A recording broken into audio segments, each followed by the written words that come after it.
2010년 10월 19일 화요일입니다.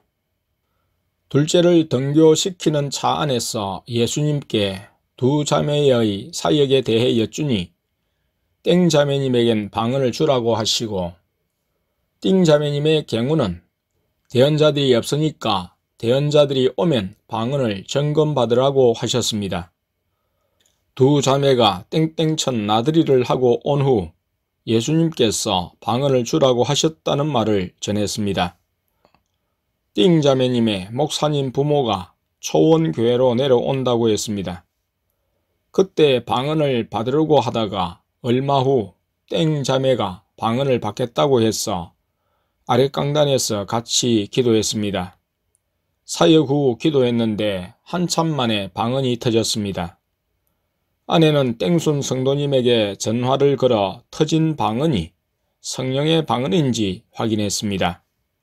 처음에 방언이 터지면서 회개와 함께 눈물이 쏟아졌습니다.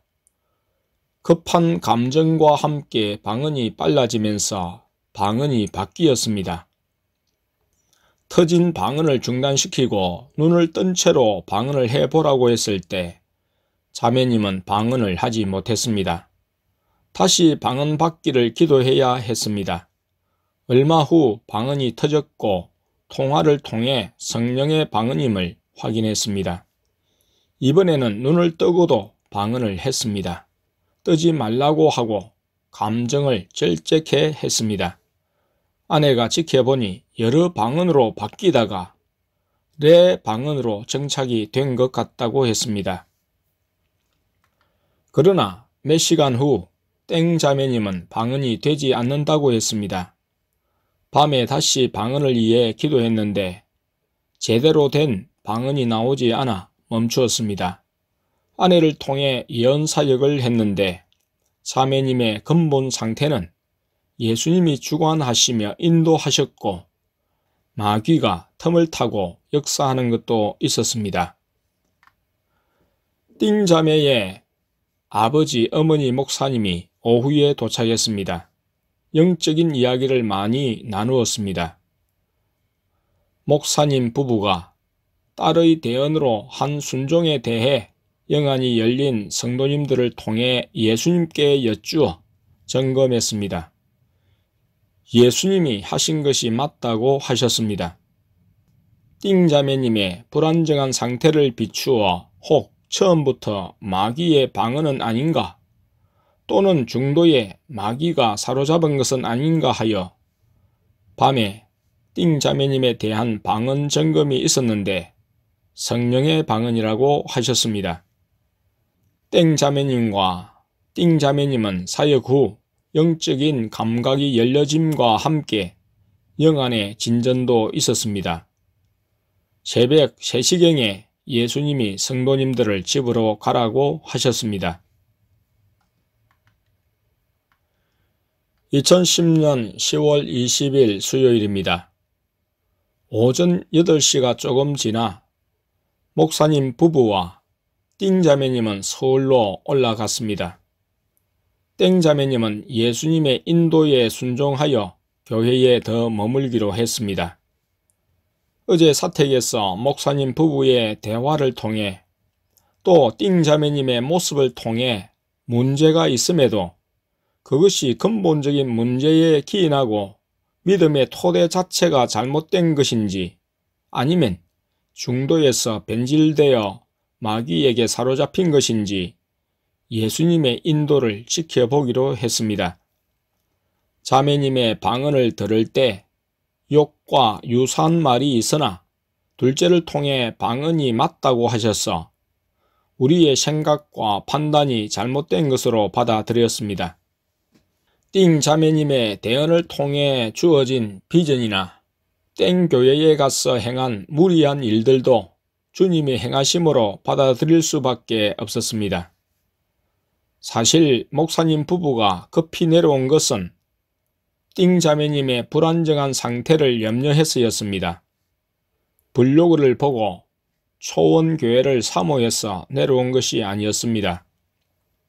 앞서 대화를 통해 우리에게 주신 분별력과 달리 영안이 열린 성도님을 통한 예수님의 인도는 차이가 있었습니다.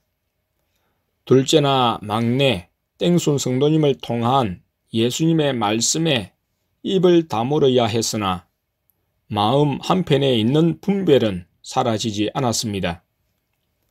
지금은 목사님 가족이 자신들의 상태를 시인하고 고침받고자 하지 않기에 그들을 옹호하시지만 고통 중에 자신들의 영적 상태를 깨닫고 도움을 호소할 때에야 우리의 분별이 옳음을 드러내실 것으로 생각되었습니다. 과거 땡범 집사님이나 땡종 성도님 가정의 인도를 통해 볼 때 현재 단계에서 예수님은 목사님 가정이 받을 충격으로 초원교회에 등 돌리지 않고 연결을 유지하게 하시면서 앞으로 도움을 호소하게 만드실 것으로 생각되었습니다. 2010년 10월 20일 수요일입니다. 오후에 둘째가 학원을 가지 않고 집으로 곧장 왔습니다. 왜 왔는지 물으니 예수님께서 집으로 가자고 하셨으며 땡 자매님의 옷을 사러 가자고 하셨습니다. 예수님의 인도를 따라 아내와 나, 둘째와 땡 자매님이 인근시로 출발했습니다. 예수님이 땡땡 백화점으로 가실 것이라고 하셨습니다.